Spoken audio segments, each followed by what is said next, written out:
Hello, all you rebel scum, and welcome to the Padawan Podcast, brought to you by both Movie Talk Express and Apocalypse Movies. This is the podcast where we geek out on everything from the galaxy far, far away of Star Wars.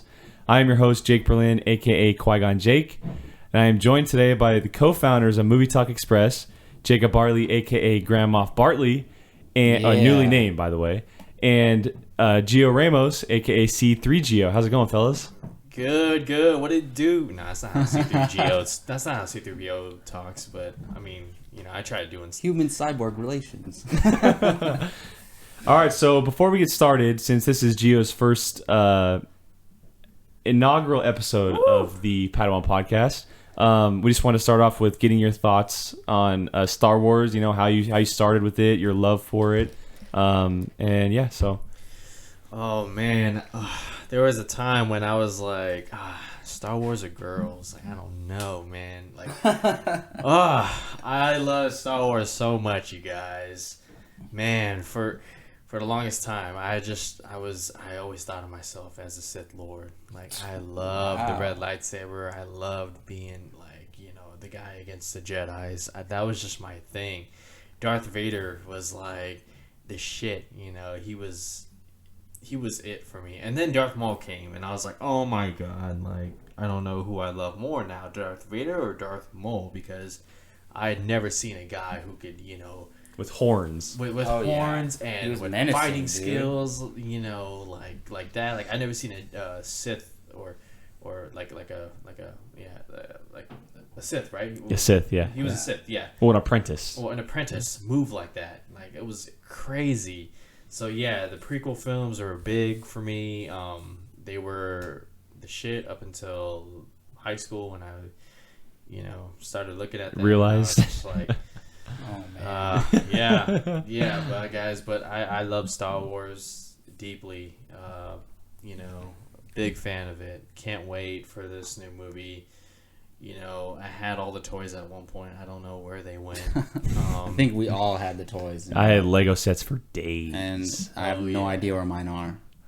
Yeah, and even up till like 2009 or 10, like, I was a big Star Wars geek. But then I thought Star Wars was done, I thought we weren't going to get any more movies.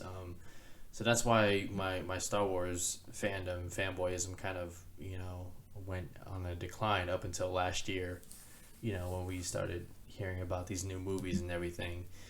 But yeah, like, my Star Wars high is back. I'm back. I can't wait to talk more Star Wars. I'm excited, guys. This Padawan Podcast, what an awesome name, and yeah, I'm excited. Awesome. Well, let's start off with the first topic for the day. Got a lot to talk about today, but we're going to start off with a little bit of a rumor that's been going around. It has to do with The Force Awakens. And apparently, The Force Awakens is going to feature a post-credit scene for Star Wars Rogue One. It's not been confirmed yet, but it's been going around for the last week or so. And I wanted to get your thoughts. Jacob, let's start with you. What are your initial thoughts on the idea? Does it break the Star Wars tradition? Or, is it a good idea to do something for Rogue One? I think it's necessary for Rogue One because my brothers and my mom, they don't know that. They have no idea that Rogue One's coming. And I'm saying casual movie fans have no idea. So I think it would be really smart for them to promote this movie, especially everyone's going to go see The Force Awakens. Mm-hmm. So how do you get people excited for Rogue One? When you hear the name Rogue One, you don't necessarily think Star Wars until you get the Rogue One, a Star Wars story, that great title that they came up with. Star Wars Rogue One. No. A Star Wars story. But anyways, I think it's smart. And who they can use to tease the movie is none other than Darth Vader, I believe. If you just do a little breath, that's a teaser. That's it. But the problem is, maybe a red lightsaber. But remember that this is a war film, and we don't even know if there is really going to be that much Darth Vader. Like, this could be focusing on... It could just be a hologram of him. Like, giving an order. Exactly. That's it. Exactly. And that's what we might see Tarkin in the film. Maybe we see a Tarkin and Vader in the teaser. You never know. And by the way, I did change my name. At first, I was going with Jacob Fett, and it didn't feel right to me. So while we're on Tarkin, I'm Grand Moff Bartley. All right, I take orders from Grand Moff. I'm the general of the Death Star, even though I die in the first movie. I like the name. I'm sticking with it. But I think it's smart of them to include an after credit scene, and it's okay to break tradition. Like, after credit scenes didn't really exist during the prequels. You know? There was after Phantom Menace, they did the Darth Vader breath, the credits, the very end. That's weird because we didn't even really see Darth Vader in Attack of the Clones. It's just kind of a lead up to what's coming. What's coming? Yeah. The last 5 minutes. Of Return of the Sith. Come on now. But yeah, like as far as like the new what we have come to know as after credit scene, like with the Marvel universe, that hasn't really existed in Star Wars yet. But I'm totally fine with it. It makes sense to promote an unknown property like Rogue One. So C3GO. Oh, that's me. Okay. Not used to it yet. No surprise. The Marvel tradition of now post-credit scenes have existed before Marvel, but they've made it a popular thing to do and something that audiences expect. Like I can't remember what movie it was, but the movie ended and the credits started playing, and then I was getting up and leaving. And I noticed people were still sitting in their seats, and I'm like, "What the hell are you doing in your seats? Like, this is not a Marvel movie." Like, and now that's us. Yeah, right. Yeah. So, great idea. Let people know that Star Wars is branching out outside of the trilogy. Like get these people to be aware that they're going to be focusing on more stories, because as informed as we are, not everybody else is. This is a great way to do it.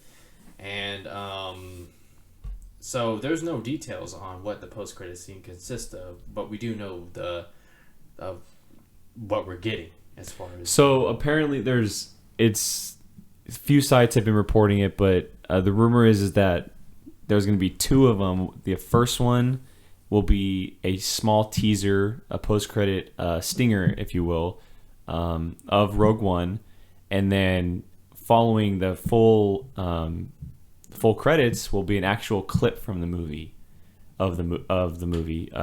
Doesn't know what it's, or nobody knows what it is, what it's going to be about. That's the rumor floating around. So would you like the idea of showing two of them, or a clip, or a teaser, or one or the other? More like no more than 30 seconds of a teaser. And what's going to happen is that it's going to start off with Forrest Whitaker as Felicity Jones's commander. Felicity Jones and Forrest Whitaker, they're going to be talking, kind of like a prep. You mean Princess Leia, right? Princess. Oh, I see what you did there. Are you sold on that now? I am, because I put that in your head, man. In the last week or so, I've been watching the original trilogy like every night before I go to sleep. Like, I'll watch the first half and finish this next half the next day. And Leia is involved in the action in every movie. She's not the damsel in distress whatsoever at all. Maybe only when Jabba the Hutt has her tied up, but even then she can't really do much. But she's involved in the action. She has a gun in her hand a lot. She's on the speeders. She's fighting in the war. Like you said, we see her get her hands dirty. And the more I saw that, the more I saw Felicity Jones potentially playing her. So, I don't know. That's interesting. It could really not be that case, but I think it will be. Yeah, so that's why I think the post-credit scene will be Forrest Whitaker prepping Felicity Jones, briefing her on the new mission. Basically the scene of the image we've seen. And they'll mention the Death Star. Okay. Nice. Yeah, that's a good way to... The only thing they have to do is make sure people know what timeline it's in. Mm-hmm. So what you're going to have to do is... somehow you're going to have to be like 30 years earlier or 35 years earlier, whatever the exact timeline is. So as long as they include that, I think it's a good idea. There's not much. What if it's a scene from the Empire's view and they're constructing the planet of the Death Star? Oh yeah, and then Vader's sitting in his chair, and then he gets up slowly, and then he halfway turns and smiles. Because that's the easiest way to introduce this movie, right? If you show Vader. Yeah, of course. Because then they know kind of when the timeline is. Like, it's before these movies. Exactly. Vader's dead. I still think they're just going to be like, how many ever years before the original trilogy, or like 5 years before the events of A New Hope, or whatever the case is, you know.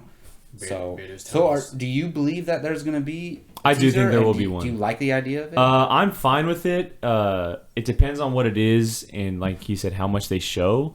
But I'm totally cool with it. You know, it's these Star Wars movies. They're not being made for the generation of years ago. They're being made for this generation. Oh yeah. So they're starting a new tradition as they're starting this new universe. You have to adapt to. Yeah, so it makes sense, and you know, I think it's a good idea because Rogue One is a brand new story that no one knows about, and so I do think it's a great idea of Lucasfilm to do it. Plus, you know, Disney has that other little giant property under their umbrella called Marvel, who's been already doing it for years and has been successful with it. Exactly. So why not try and implement in the Star Wars universe? And I get, you know, that everybody's trying to do it nowadays, and you know, Star Wars is supposed to be different, but to get people to want to watch a movie, this might be a good idea. So, all right. Well, moving on to our next topic, including with the Force Awakens, we're going to talk about the art of books. You know, there's for a lot of good movies out there, such as comic movies, Star Wars original trilogy, they released a book called The Art of, and the movie title, including, you know, concept arts, behind the scenes, interviews, that kind of stuff of the film. And it was announced that the Star Wars Force Awakens, The Art of book will be released the same day as the movie. Now, I know that both of you didn't really know a lot about it beforehand, but now that you got some insight into it, any thoughts on it? On, you know, if you're going to get it or not? Yeah, I just researched it yesterday on StarWars.com. Hey, great idea. I like it, you know. And the thing about it is that it's smart to release it on the same day because pretty much the entire world's going to watch it on the very first day it releases. And when they leave the auditorium, they're going to want more Star Wars immediately. And what better way to get your dose of Star Wars than in a book that tells you the backstory of everything you just watched, you know, from the early concept art of, let's say, Kylo Ren, or, you know, get some more backstory on BB-8 or, yeah. Yeah, like you know, this little droid, how did they come up with it? Were they playing soccer one day? Well, you know, whatever, you know, who knows, you know, but yeah, great idea. And this is something, you know, I just read your Captain America Winter Soldier art of book. Yeah, we have one sitting right here I got one for Captain America the Winter Soldier. And that just sold me on, you know, buying this whole thing, you know, because I'm pretty sure we're all going to be on a Star Wars high for the next couple months after. Yeah, after we see the film, definitely. I've heard of the art of books, but I wasn't familiar with them at all. I've never seen one in person. I didn't know what exactly was in the books. And I love Star Wars, so like just that it's about Star Wars interests me. But then I showed up to Jake's house, and he shows me this one of Winter Soldier, and it's absolutely incredible. It shows you like early concept art. It shows you all the different styles and costumes of the characters. Like there's one of Falcon, and he has like 4 different styles. The actual storyboards. Possibly going to use the storyboards, all the behind the scenes stuff, and it makes sense that they would release it on the day of the movie because there's going to be stuff in there that might give away spoilers, or you know, you don't know. I don't know how in detail they go in the book, but it looks like it goes into pretty good stuff. Yeah, really in depth with the details. So, I mean, I wouldn't buy one of these for every movie that I love, like even every comic book movie, but for Star Wars, I would definitely buy one because as huge fans, we don't just want to see the movie. We want to know the pre-production, the production, all the art design, everything that went into the making of the film, especially a franchise like Star Wars and the first one that has the potential to return the property back to glory. You know, having that book is going to be something special. And I don't know if we're buying or selling, but I'd totally buy it. I'm going to buy it when it comes out. I can't wait. It sounds incredible. Like I wouldn't buy one for a lot of movies. I mean, I'd take it as a gift, but I would buy the Star Wars one for sure. Yeah, I'm with you guys. Like I said in the notes, I'm going to sprint to the store and buy it. I probably won't sprint to the store. I'll probably pre-order it online so it comes to my house right away. Exactly. I'm definitely going to get this thing. You know, I have one. I've read through the Captain America one 2-3 times. Some great stuff in there, information-wise, pictures, that kind of stuff. Plus, it's just a lot of fun to look at, especially if you love the movie. Yeah. It only, it makes your love that much more for the movie. So it's definitely pretty cool. So next topic, it's actually a big one, probably the biggest one of the show today. A rumor came from Making Star Wars and it's about Rey, Finn, and Kylo Ren, the three new big characters of the Star Wars Force Awakens. Some character details came out, and they're pretty lengthy, so hang with me real quick. Making Star Wars has images of trading cards, which feature Finn, Rey, and Kylo Ren. Each card has so-called power-up link symbols that showcase a character's affiliations and abilities.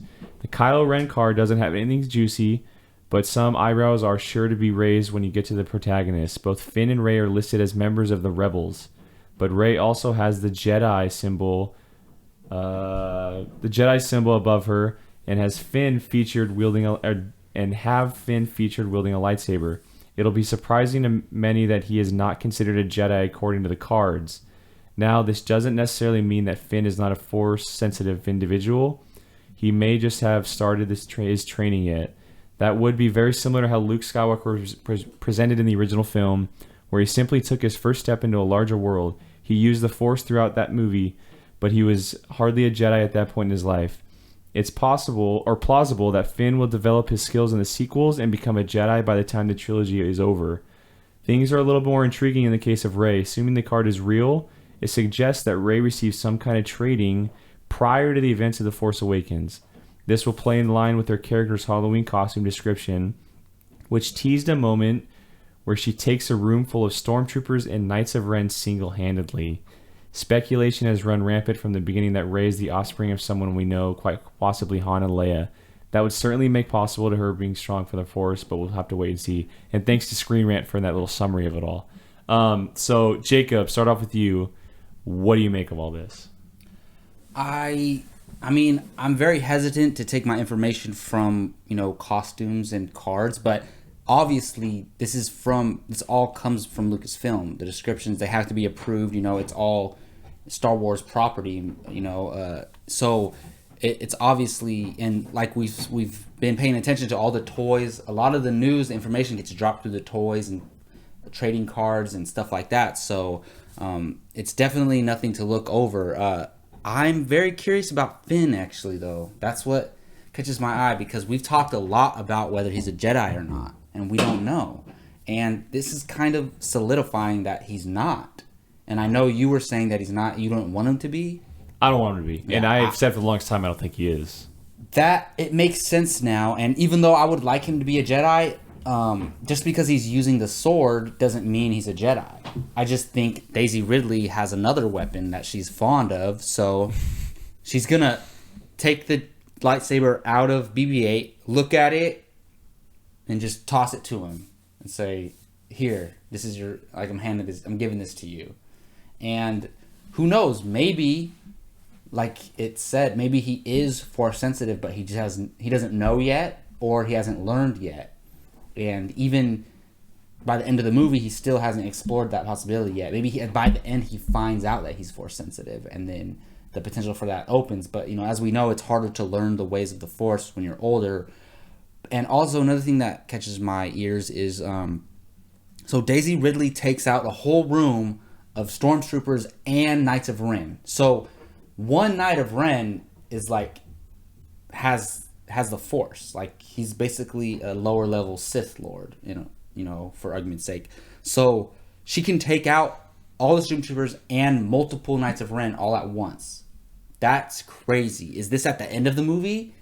Is this in the beginning of the film? She's already studied the Force and learned it? I have no idea, but it's very interesting. Like, how is that going to be possible unless she's already received training? There's so many possibilities. What if she had already been visiting Luke by the time we meet her? It's possible. It's possible. She's been training with him. What if she was a Knight of Ren? Maybe she was a Knight of Ren. But I mean, who knows? J.J. Abrams and Lucasfilm are very good at keeping things in-house and not letting information leak out unless they want it to come out via internet, toys, trading cards, anything else. This time it's Halloween costumes and trading cards. So I don't know. It brings up a lot of interesting possibilities for sure. Yeah, I mean, the two biggest things coming out of this are definitely, Daisy Ridley having the Jedi symbol above her on the trading card, and Finn not listed as a Jedi. as everybody's kind of expecting. But like we talked about, it's kind of what I've thought was going to happen all along.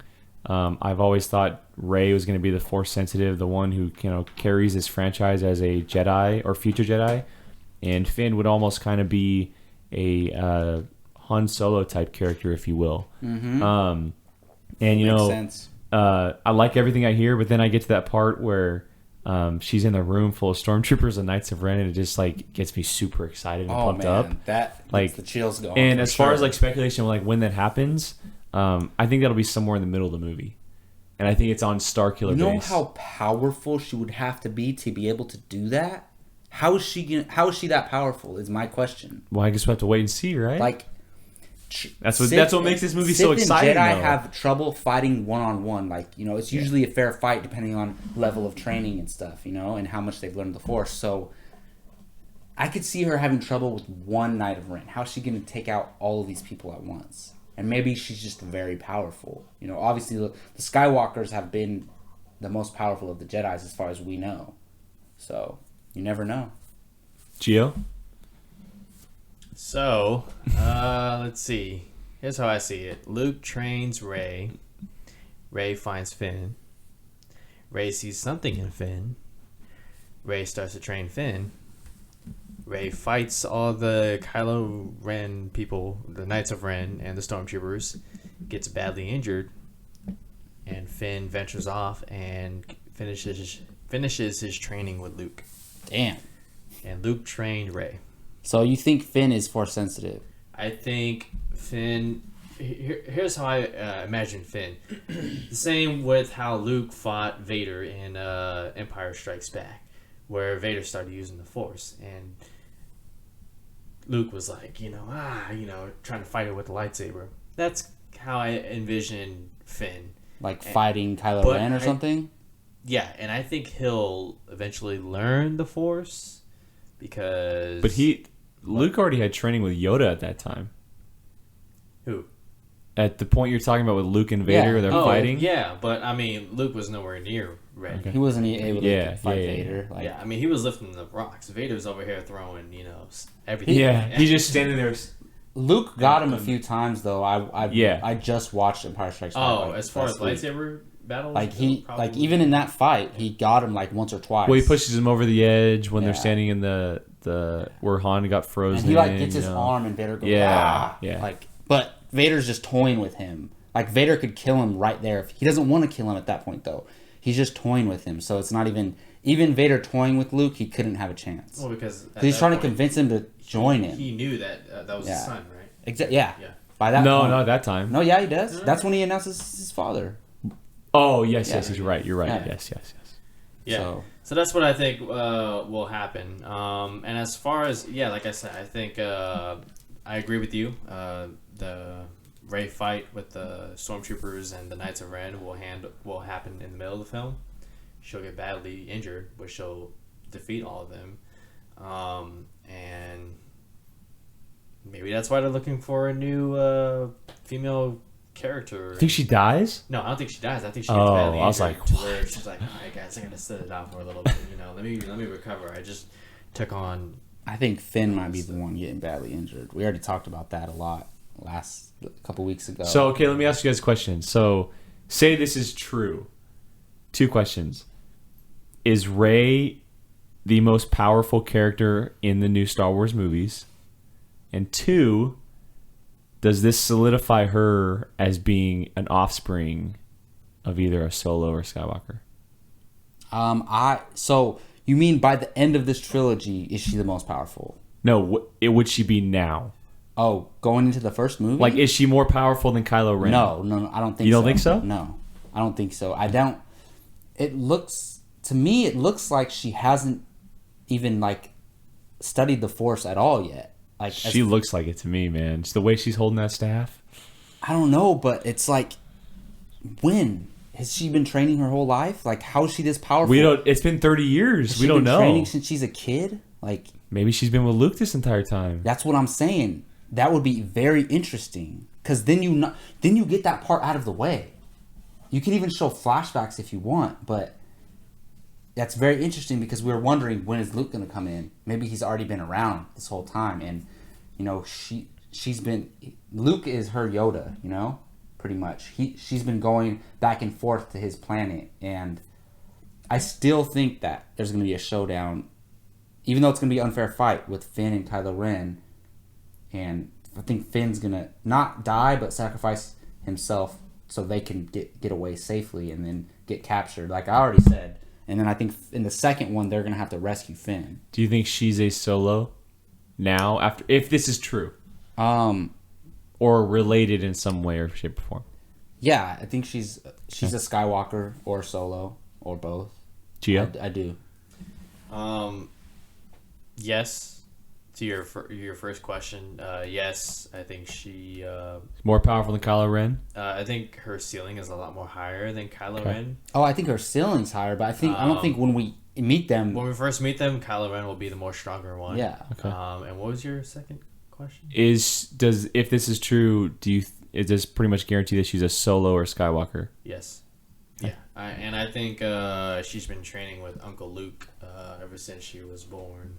Damn. Because Luke has to keep that Jedi thing going. It's on him now. And who better than your own sister's kid, you know? And Baby Leia. And does Luke have a kid too? We don't know. We don't know. I mean... General Hux? Domhnall Gleeson? Yeah. Stop. That's for another time. Be interesting. Yeah. So, okay, let me throw another question at you then. Bring it. I'm fluent in that scene... Could the scene of Finn holding the lightsaber that we've seen so far, is there a possibility that maybe Kylo Ren knocks him down, and that's the first time we see Daisy Ridley pick up a lightsaber and fight Kylo Ren? That would be awesome, because I know we're going to see her with the staff, which, if it is the staff we think it is, a lightsaber comes out of the top of the staff, the blade of a lightsaber. So... it'll be cool to see her fight with that, but I want to see her with the traditional lightsaber. So that's what I'm saying. Maybe he gets knocked down and then she picks it up. No, she not picks it up, forces it to her. But where's the staff? Maybe Luke has her. Maybe maybe Supreme Leader Snoke already has it. Yeah, maybe. That's another guy. Jeez. We'll see. Who knows, dude? It's gonna be crazy. I think they fight for a little bit. I think Kylo Ren stabs Finn like straight up in the stomach. Kills him? No. And then Finn's lying on the ground, you know, shivering, you know, like all dramatically. And then out comes Rey. Rey looks at Finn, looks at Kylo, sticks her hands out. The lightsaber comes to her, and then they fight. And she kills Kylo Ren, Darth Maul style, in the first one. No, Kylo Ren's gonna be an important character in all three movies. A lot of people are thinking that Kylo Ren might bite the dust. No, heck no. I would put money on that. Rey's anger is gonna like enhance her levels a little bit. Like, you think? I think she's gonna. Well, anger means dark side, though. Well, nobody's perfect, you know. Yeah, but I mean, you know, anger leads to the dark side. You know, I mean, what is it? Fear or no? Fear, anger. Fear leads to anger. Anger leads to hate. Hate leads to suffering. Yeah, that's true. Nice. Oh God. All right, so moving on to the next. It kind of stays with what we're talking about now. These are from Halloween costumes that came out. Some character details are revealed. So we're gonna start off. It's Finn and Rey. We're gonna start off with Finn. And the description goes: sometimes heroes come from the unlikeliest places. The Galactic Empire has been dead for decades, but evil never really dies. With villains rising to take the Empire's place, heroes must rise to oppose them. After becoming stranded by himself in the deserts of Jakku and meeting up with a girl named Rey, our stormtrooper named Finn has joined the side of the Resistance. He begins his adventure as part of the New Order, but now he's one of the few people that can stop them. With a new look, Finn is ready for a new mission. Since trading in his stormtrooper armor for a new set of gear, Finn's outfit might not be as flashy, but it's all that a hero really needs. So, Gio, does it change your mind about Finn? Does it bring anything to tension? Any thoughts on it? For me, it just says that Finn has all the heart of a warrior and doesn't need much. You know, he's willing to trade in that shiny, state-of-the-art, top-of-the-line stormtrooper armor just put me in like some battle gear, something I can move comfortable in, and I'm all good. Yeah. Same. So, I hear you. It kind of goes with what we were talking about the last topic about there's nothing said about a Jedi or lightsaber or anything with him. His look is like what I said, almost very Han Solo-ish. yeah. So it makes sense with what we've been seeing so far. And there's nothing really that surprising here. Jacob, I know you got to read this and the description of the Halloween costume. Does it change your mind on anything, Finn? Well, I think it shows us that he was a stormtrooper for sure. Yes. And that was a question. Like, we didn't know if he was really a stormtrooper or if he was just wearing the armor to blend in, as a spy or something. Like yeah, it's the first Star Wars. Yeah.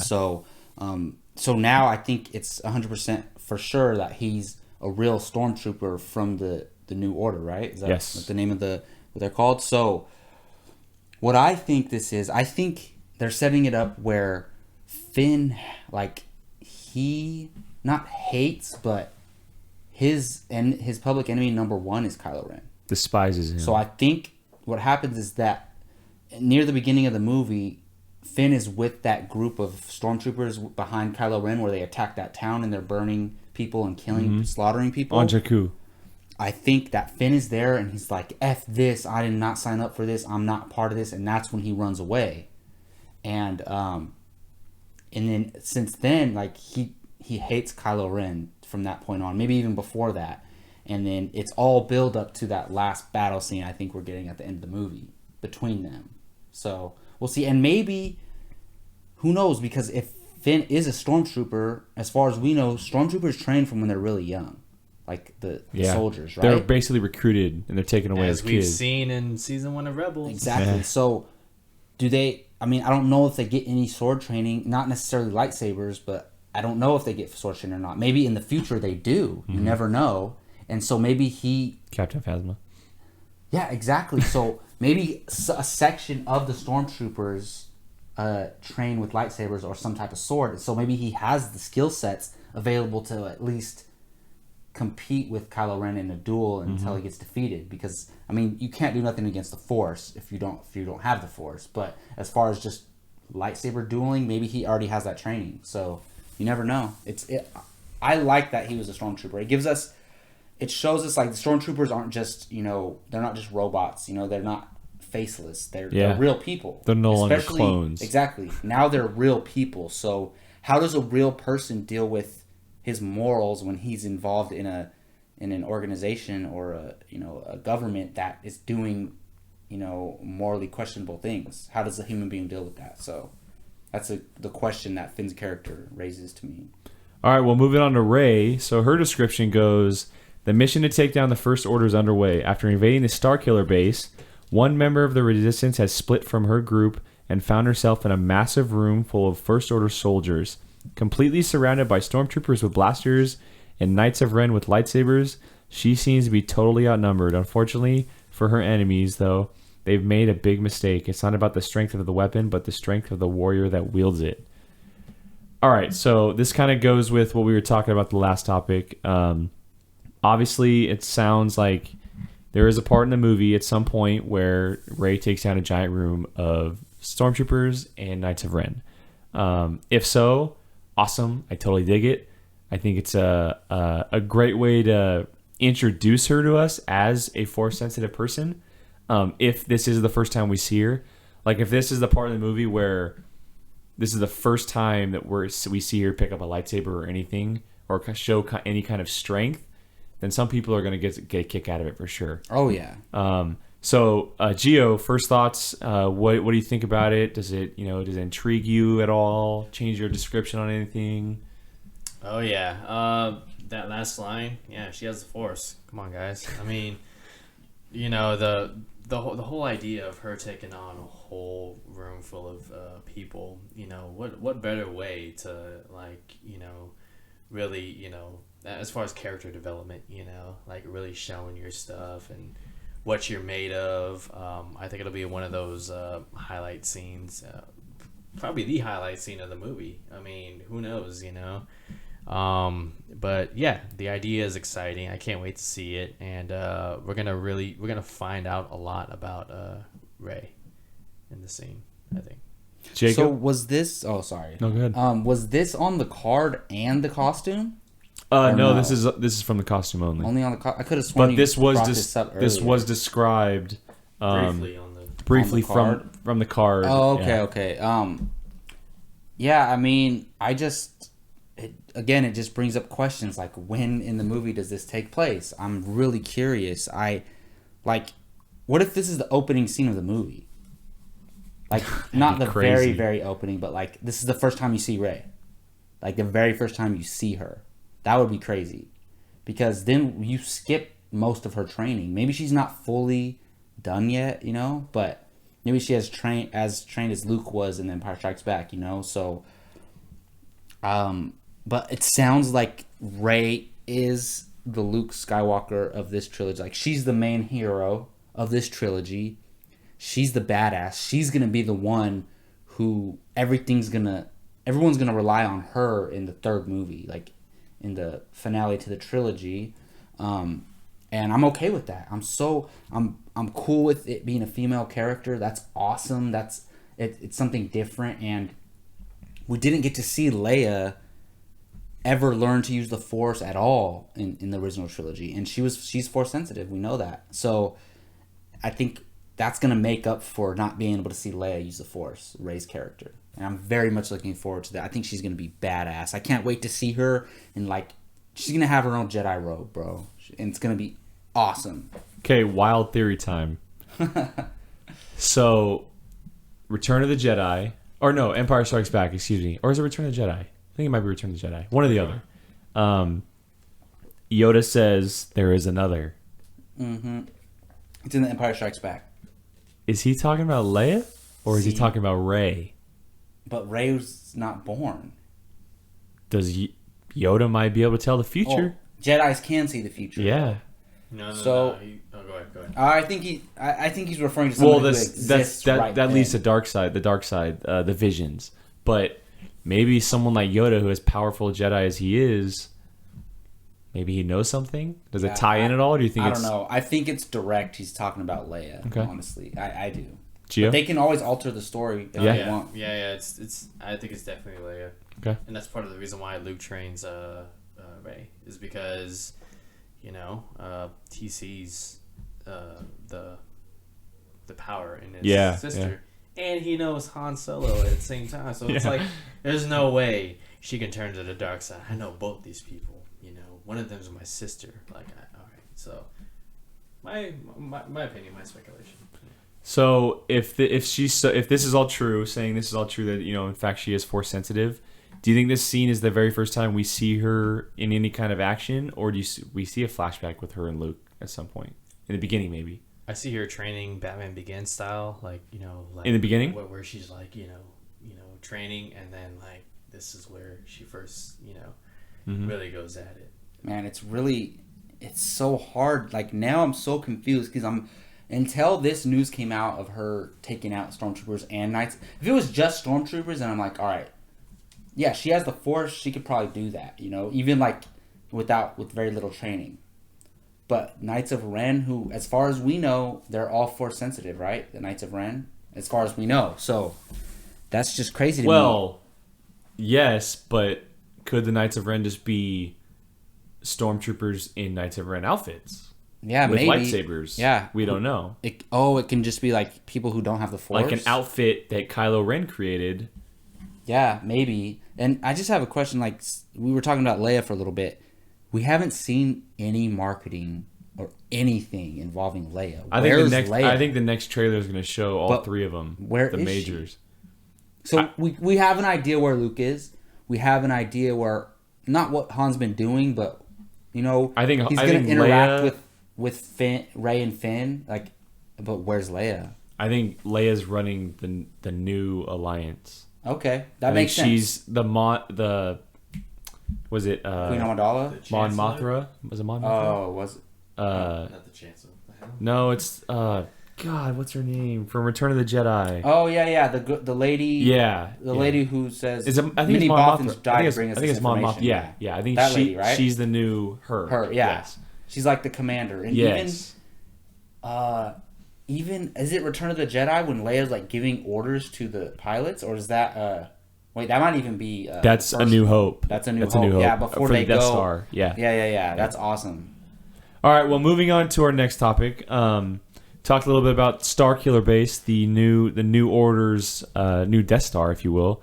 So apparently, the First Order's new super weapon, which in Star Wars every evil organization has a super weapon. Oh yeah.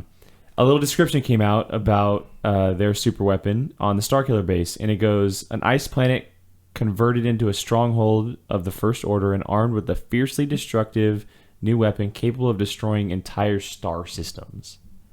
So the Death Stars were only capable of killing planets. One and destroying planet at a time, yeah.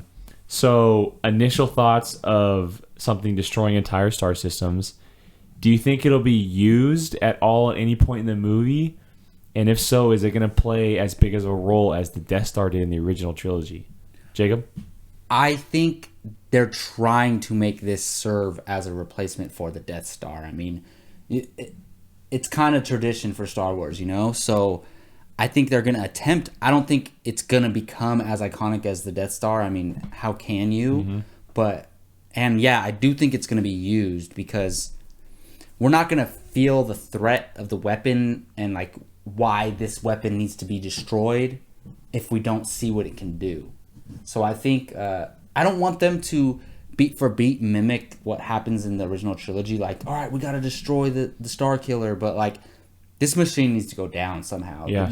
You can't have a weapon like that out there in the hands of evil, especially. So somehow they're going to have to destroy this machine. But I think the New Order is going to be smarter than the Empire in the original trilogy, and they're not going to leave one little hole where if hit right in the right spot, the whole thing will blow up. They're going to be smarter than that. So how do you destroy it? I don't know, but I do think it's not going to be as iconic as the Death Star, but it's gonna fill that void of the Death Star for sure. Yeah, I mean, this is Star Wars taking it to the next level as far as threat goes.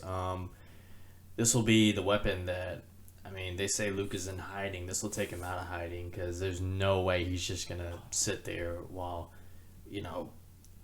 star systems are being destroyed.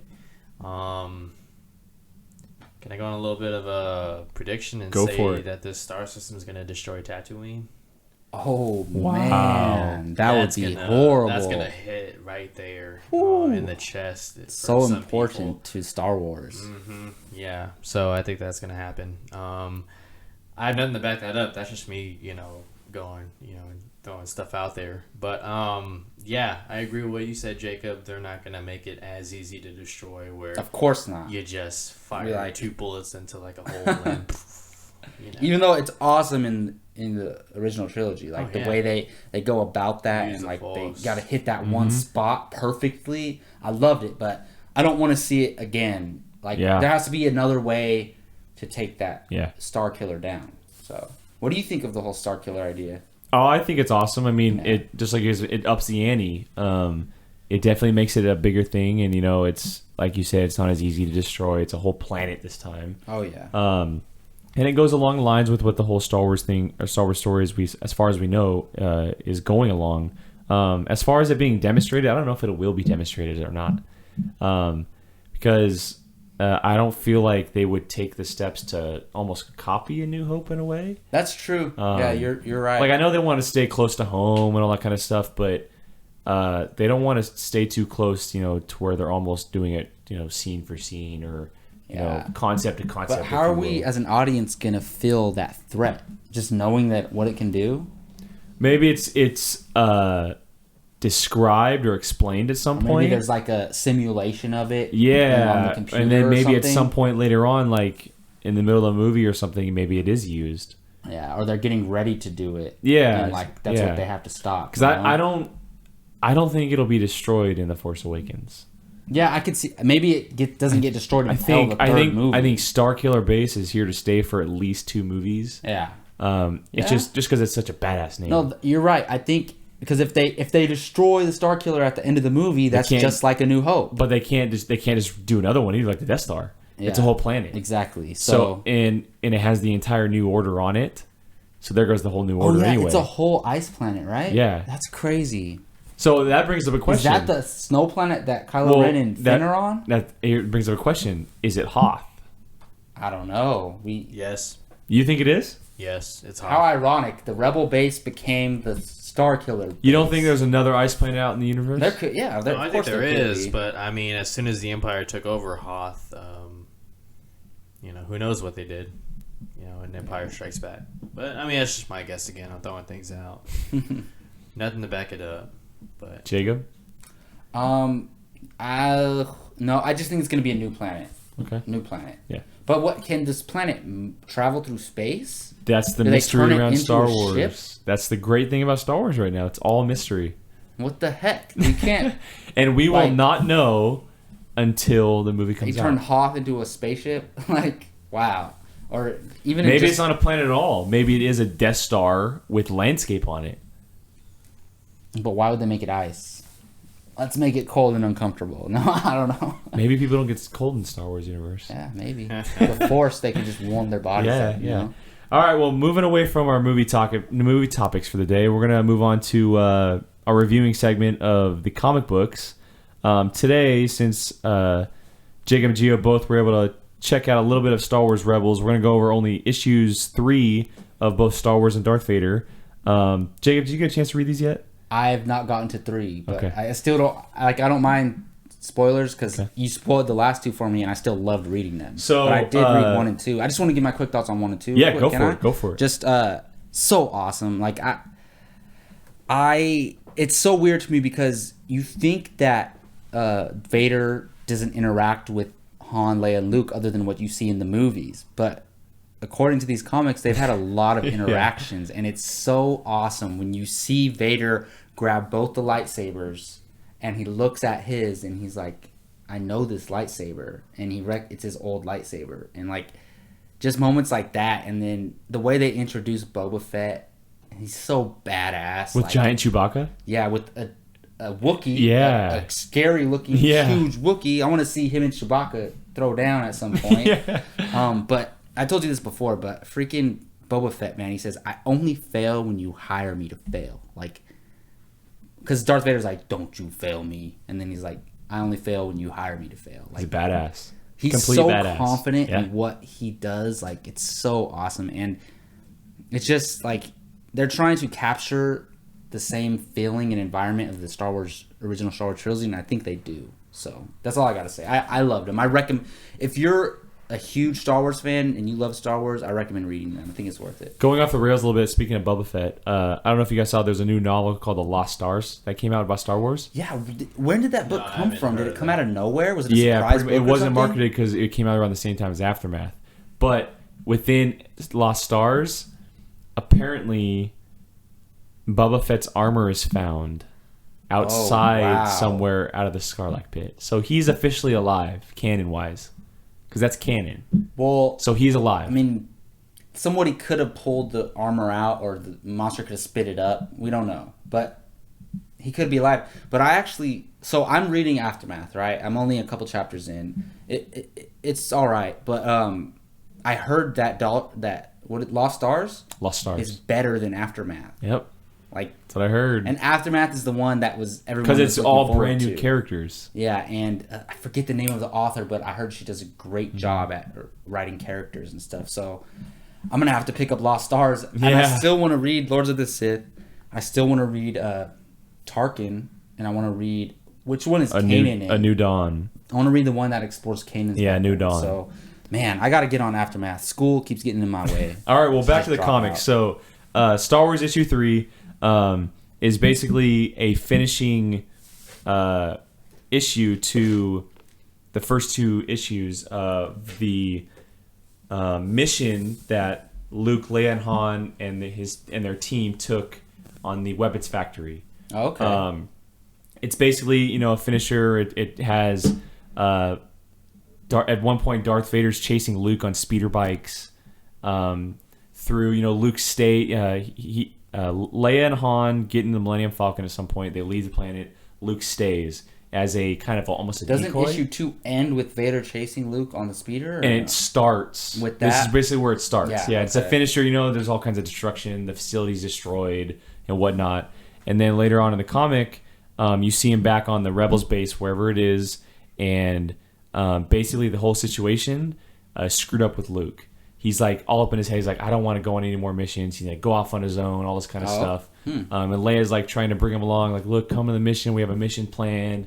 All this stuff because a bunch of rebels basically died during that whole situation in the facility. Oh, wow. And that's pretty much like the summary of it. You know, there's a lot more detail. Obviously, goes into much more depth of it. You know, there's some situations with C-3PO and the Millennium Falcon and scavengers and all kinds of stuff. Oh, wow. But then Darth Vader, this is where it starts getting interesting because this is where Afra gets introduced. The droid programmer that I talked about. Oh, yeah, because I didn't meet her yet. Yeah, so she gets introduced in this comic. Oh, I'm excited to read about her character. Yeah, so first she breaks into basically almost a droid factory, and she goes through all these tests, you know, lasers, crawling, all kinds of stuff. She takes down, and all of a sudden she turns around, and Vader's killing droids left and right looking for her. And they find each other, and, you know, they kind of go back and forth, and Vader explains why he wants her. And it's really cool back and forth between the two because she's a very much of a smartass, but she knows the boundaries because she knows who Vader is. So she doesn't step over the line. She just like rides right across the line. Just joking with him. Almost like she's a very smartass towards him, but she realizes like who he is and doesn't want to step over the line because she knows like what he'll do. Yeah. And then from there we learn the evil C-3PO and R2-D2. They get activated by Afra, and from there it just goes on. You know, they go into their mission together, and it ends with them kind of going off after Vader explains everything. So it's an introduction to the next like 4 or 5 issues of them being together. Okay. And there's a little bit of Boba Fett in there because of the stuff that went down. There's a scene in there actually. I forget, it's either Star Wars or Darth Vader. It ends with I think it's Star Wars. It ends with a shot of Obi-Wan's house on Tatooine, and it zooms in. One of the issues later go on into Obi-Wan, right? And it zooms in into his house, and there's a container, and it's in the Star Wars language. It translated, it says for Luke. So that leads into lightsaber. Maybe no, because he already has a lightsaber. It's some more stuff. Oh, this is it. Okay. It leads in. It's actually Obi-Wan's journal. Oh, okay. And that's what happens in issue 6, I think it is. That's where we get the whole Obi-Wan issue because Luke starts reading it. I can't wait for that. Obi-Wan's my favorite character, man. So after issues 3 of both of them, this is where it really starts getting good for both comic books. So that's a little bit of background. Well, one thing that stands out to me is like, as every time I watch the original trilogy over again, I notice new things, and I'm like, Vader is very interesting because he's killing people left and right, but it's his generals that are failing him. Like each time they fail, he kills them, and like you could look at it that way, like, oh, he's just a guy killing people for no reason, but like he doesn't mess around, you know. But the funny thing is, like, there's so many times he could have killed Luke, he could have killed Leia, he could have killed Han, he could have killed Chewie, he could have just destroyed C-3PO and R2-D2, he could have, you know, he could have killed Afra for her talking back to him. But he's more than just like a straight villain. Like, I'm evil, I kill people for no reason. Like, he has a lot of depth to him, and he values life, you know. He doesn't just kill people. He's like, he stays and figures out if he understands it. If he can use that person to his advantage, then he's going to use them, and that makes him really smart, because you could have easily had him just killing people left and right. And even in the original trilogy, he knows he needs like Leia and Chewie alive. You know, he doesn't tell them to kill them. He says, like, load them in my ship when right after he freezes Han up. So I don't know. It's funny how I noticed like his depth in the trilogy, and then they show it in the comics too. So that's what's great about him. Yeah. It's really digging deep into the Star Wars universe and kind of giving us more to love. Gio, I know you haven't read them, but you really need to check them out, man. Yeah, this is all sounding freaking crazy. I really need to check them out. The good thing about the comics is they're short. It's not like you don't have to. Dude, reading the books are tough, you know. They are. The comics, you could get through one in 5 minutes. You're good. And then like, read the next one a week later. Like it's not too time consuming. So like the books would be. Yeah, so. yeah, and I hope they go on for a long time because there's some pretty good stuff in there. Yeah, dude, so. I'm gonna get on. I'm gonna try to catch up by the next Padawan podcast because, like I said, they don't take too much time. Well, I think they're on issue 8 or 9 now for both of them. And dude, I can read through. I can kill that in an hour. Yeah, I gotta catch. I probably have like 2 or 3 issues to read for both of them to catch up. So for sure. All right, so moving on. Like we talked about earlier, both Jacob and Gio got to check out season 1 of Rebels a little bit. And we're going to take the time. They kind of want to talk about, how they like it so far, what they think, situations you think are going places, or what's may happen in the season finale. So we aren't finished with season 1. Yeah. We are halfway. Do you remember where we left off? Yeah. Actually. Well, all right, we're a little over halfway. God, what do we leave No, off? we're a little over halfway. Wait, so at first I was like, it's I slow. know where we left off. Kanan just fought the Inquisitor in the hallway. No, it was a second the giant encounter. Creature fights the Inquisitor and they escape. Remember when? Yes. And Ezra. Shows Yeah, I know what you're talking. So the first episode, it was slow, and I was like, I don't know if I'm into it. And then the second episode, what's the big beast's name? I forget his name, but I know who you're talking about. So the guy that's on their team, I think he's Spectre 4.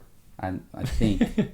So they all, for those of you who don't know, like they're this team of rebels, and Kanan is Spectre 1, the pilot is Spectre 2, and then the chick, the pink. That's the Sabine. Mandalorian girl. Sabine. So I think she's Kanan, Spectre 3. It's Hera.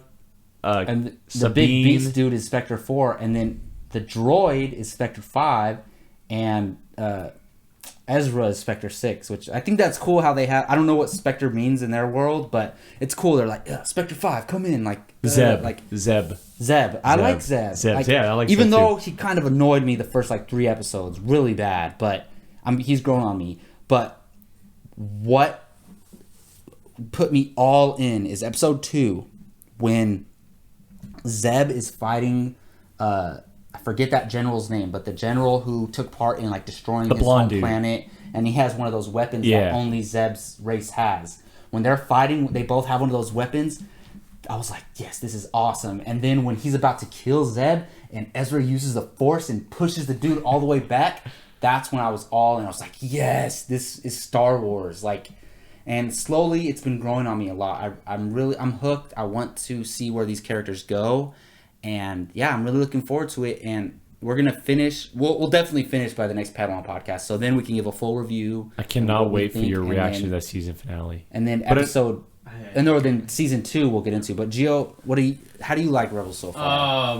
I really do enjoy it. I like the story and how it's progressing. All right, there's some things that bother me. All right, first off, Kanan presents himself as a really dangerous, badass Jedi. However, every time he fights, he's getting the Inquisitor. Maybe the Inquisitor is just powerful.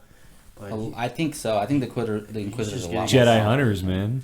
He's just getting his ass handed to him. And if you think about it, though, Kanan never finished his training because Order 66 happened. Yeah. Right. His yeah. master So he's almost an apprentice still. And who was his master? Was it that lady that they went to go rescue, but she wasn't really alive? Yes. That was his master, right? Okay. You know who I'm talking about? When they first meet the Inquisitor, the lady, the Yeah. red lady with the white tails coming off her head, basically. Is that what you're talking about? I think so. Yeah. Oh, the one that Grievous killed in episode 3. No, because this. I don't think after it's a 3. character that it's not a character that we know yet. Oh, She almost looks Asian a little bit, but she's got a white face with like red and white tails coming off her head, basically. Okay. Yeah. Wow. Yeah. So that bothers me a little bit, and so does the kid Ezra. He's showing some flashes of the dark side. Like yeah, he really is, that's especially in something I that noticed last too. episode that we saw, where he's just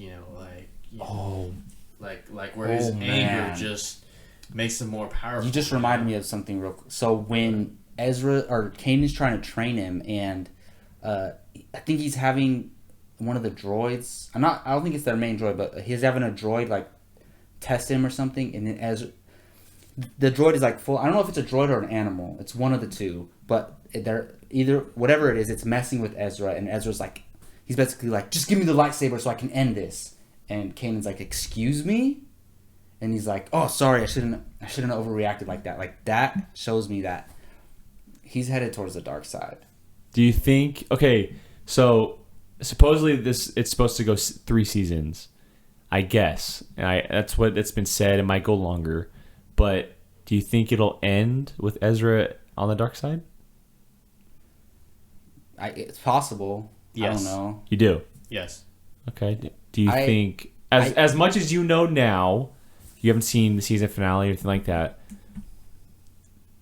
do you think it's going to end badly? I think the whole series for everybody. Wait, does Kanan live on through episode 4? Is he? We don't know. We right? don't know. Right, So well, yeah, we have to wait and see how Rebels ends. Okay, well, I'm thinking Ezra kills Kanan.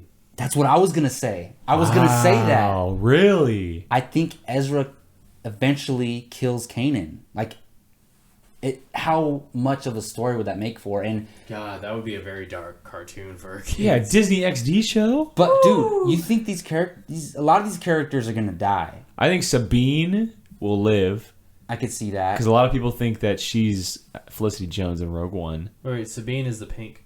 with the Mandalorian with the helmet, Oh, okay. who was part of the Empire at The one Boba point. Fett type armor. Yeah, she was part of the Empire at one point.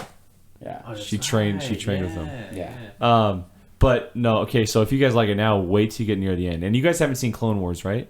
Not just The episodes here and animated there. series? So it's here and there. Oh man, I wish you guys would see Clone Wars because you guys will see. Yeah. It's some great stuff. That's all I gotta say. Oh man. But I'm glad you guys like it so far. I like it. because I really enjoyed I it. do like it. I really enjoyed it. And once you guys finish, just so you know, the season 2 premiere episode It's it's available. up. Yeah. Yeah. And it's the So, hour special like they did for the season 1. So Yeah. We'll probably watch that too. yeah, So. it's some good stuff. All right, so moving on to our finishing topic, we're gonna let Gio, first timer, bring up something Star Wars that he would like to talk about. Anything in the Star Wars universe as far as movies, TV shows, comic books, something we'd like to see happen, any concerns he has. So go ahead, you got the floor. Okay. Well, first off, I want to ask you guys, how do you guys feel about Star Wars possibly going into Netflix? TV shows. Are you for that? Yeah, I'm for it. 100% for that. Yeah. What about you? I don't know. Look, if they can, it depends what type of show they're going for, but like overall in general, yeah, I'm for it.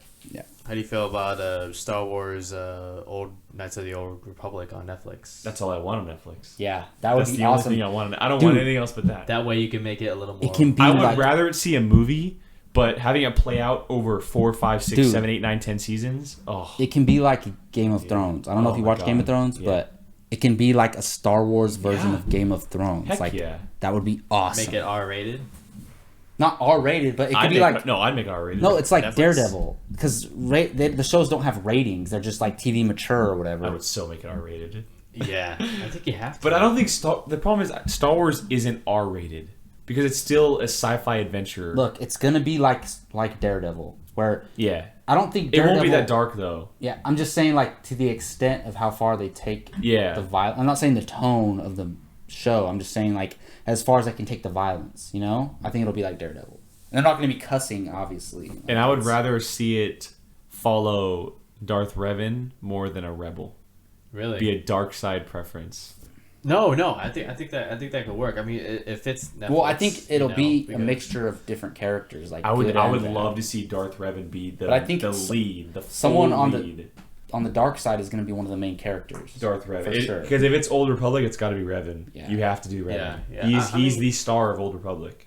Or Knights of the Old Republic. Well, I mean, they don't have to stick to that though. That history. Yeah, That's yeah. like extended. But that's just what everybody stuff. knows. But I Yeah. would, Just think about the. I think we the would meet new potential characters. of like having freedom. it'd be a great opportunity to do new characters. Yeah, exactly. Ton. Yeah, and that I heard back then there was Sith and Jedi armies. Like You haven't seen the trailer? It's called the Knights of the Old Republic trailer. It's 15 minutes. It's a short movie. I've a seen short the, film. with the twin brothers, or no? Is that a different? There's that one, and then there's the one with the where they're in the woods. What is the twin brothers? with the rebels. Okay. And at the very end, you see Revan with his lightsaber, and then out of nowhere, 12, 20, 30 lightsabers pop up behind him. Is that canon? No, it's a short film someone made. Oh, I see what you're saying. It's okay. It's a cinematic short film for the game. Yeah, it's from the game. It's one of those E3. Yeah, I see what you're saying. What's that video game with the two twin brothers? Do you guys know what I'm talking about? The two twin brothers, they're both. One of them has like a yellow lightsaber. Both of them start off good, and then one turns evil. Well, right? the one you think is going to be good, and they show this all in the trailer, and he kills his brother, and then that's what their master wanted. Oh, I know what you're talking about. Yes. Is that a real game, or is that just like a fan made thing? I think it's a fan made. Dude, that was awesome. Yeah. No, I know what you're talking about. That was awesome. fan made. I want to see something like that. That was epic. I would like both to of those see short that films we're talking on about Netflix, are freaking dude. epic. Yeah. So, and on a side note, are we? I was gonna ask this: is the Star Wars Force Unleashed games canon? No, but I want them to be. Oh no, yeah, they're so not. good. They are great. I played the entire. I think it was the second one. That's so good. Yeah, You know, none of the games that have came out before all Both this of them are great. all these new games are canon, right? No, nothing before this year basically. Yeah, is canon. exactly. Have you played the game? I played both. Do you remember that blind Jedi? Yeah. I thought that was that one dude in the Rogue One picture. Like, Oh yeah, Donnie Yen. Donnie Yen. Yeah. I like it. I was like, Well, a lot of fans are saying that it's possible that Starkiller could show up at some point. The character. yeah. You think? Interesting. Yeah, and the guy who played him is out there. What was it, Sam Witwer? I think that's his name. Who it was based off of. He did a great job with the character, but I know it's a video game. But it's a great storyline. That's some good stuff. Yeah. So yeah, my finisher was basically Star Wars and Netflix. Can you see any? Because Netflix is getting into the original films. Well, I mean, their Beast of No Nation is a film that they bought the distribution rights off of. Can you see them doing maybe Star Wars films, or No. is that a little bit? I think Star Wars films are for the big screen only. Yeah. I think a TV show is fine. There was even talk about it years ago about it, but I think the film movies are for big screen only. Yeah, exactly. No, they're not going to make a Star Wars movie unless it was animated. Maybe. Yeah. Yes. But that would work. No, if it's live action, it's going to be Disney Lucasfilm in theaters. But I do think they're going to do TV shows, and I think that's fitting because unless you're going to do HBO, but I mean, Disney obviously has a good relationship with. HBO is, I think, an extension of Warner Brothers anyway. So, and Disney already has a good relationship with Netflix doing their Marvel shows on there. So, it makes sense. Knights of the Old Republic. I don't know how you sell a movie of that, so I think it works perfectly. You don't think it'd fit as a movie? No, it would. I think they can make a great film, but how do you sell that to audiences? I don't think. Just the players of the game. I don't think it's as appealing as the episodes or even Rogue One. I don't like Rogue One has mass appeal because you can use Darth Vader and the Emperor and Tarkin, and you can let people know this is during the time of the original trilogy, but it's going to be hard to sell the Knights of the Old Republic movies. So I think TV is perfect, and you can go darker, you can go more violent, you can show blood. It can be like Game of Thrones, like we said, and that would be awesome. If you had the choice, would you rather see the Knights of the Old Republic Netflix show for about 10 seasons or so, however long it would be, or a trilogy of movies? If I had a choice, I would probably say Netflix because it's Disney, and they gave Marvel more freedom as far as being true to like with Daredevil. He's a very violent character, but if you put Daredevil in the MCU, you probably don't get that hallway scene fight. Yeah. Whereas on Netflix, you can do different stuff, more. It's spread out more. They can do more. More violent and spread out, more development and stuff. I'm kind of split on it because, all right, initially my first choice would be TV because we're gonna get a bunch of Star Wars movies. I would like to be able to binge watch a Star Wars show. Yeah. I wouldn't leave my house for 3 days, or a whole day maybe. But at the same time, what worries me is budget constraints. Because no matter what, sure, they're going to give And more. Star Wars is all. They're going to give more of a CGI, budget than like a TV basically. network show. But how does the budget fit in? Do you bring it very low scale, like everything takes place like on land, not in space? Then that could work. But it's Star Wars. You're going to go in space. So if they give them a good enough budget to work with to where it doesn't look cheesy, then yeah, TV all the way, or TV show all the way on Netflix. I think that would be awesome. I also think Netflix would be willing to co-finance. You know? Yeah. I'll be like, yeah. It's Star Wars, Especially yeah. now that they're starting to produce movies, they're going to have a lot more money behind them. Oh yeah, definitely, So. dude. Yeah. So, yeah, that's my finisher. All right, well, that'll wrap up our second episode of the Padawan Podcast. Before we go, I'd like to thank both Gio and Jacob. And where can they find you online, guys? You guys can find C3Geo on Twitter at Jojo Ramos24 and Movie Talk Express every day. This is Grand Moff Bartley. You can find me on Twitter at Jake Ryan Bartley and on Facebook at Jacob Bartley and on Movie Talk Express. I'm going to have to change my Twitter handle. YouTube channel and everything to Qui-Gon Jake. Yeah. Yeah, I'm thinking about I should change mine to Grand Moff Bartley. I guarantee no one has that Twitter name. It's probably too long though. But look out next time. I'll have some Tarkin quotes for you guys. So. All right, you can find me at Twitter, Facebook, Instagram at TheJakeBerlin, Twitter and Facebook at Apocalypse and apocalypse.wordpress.com. Thanks for joining us today, and may the Force be with you.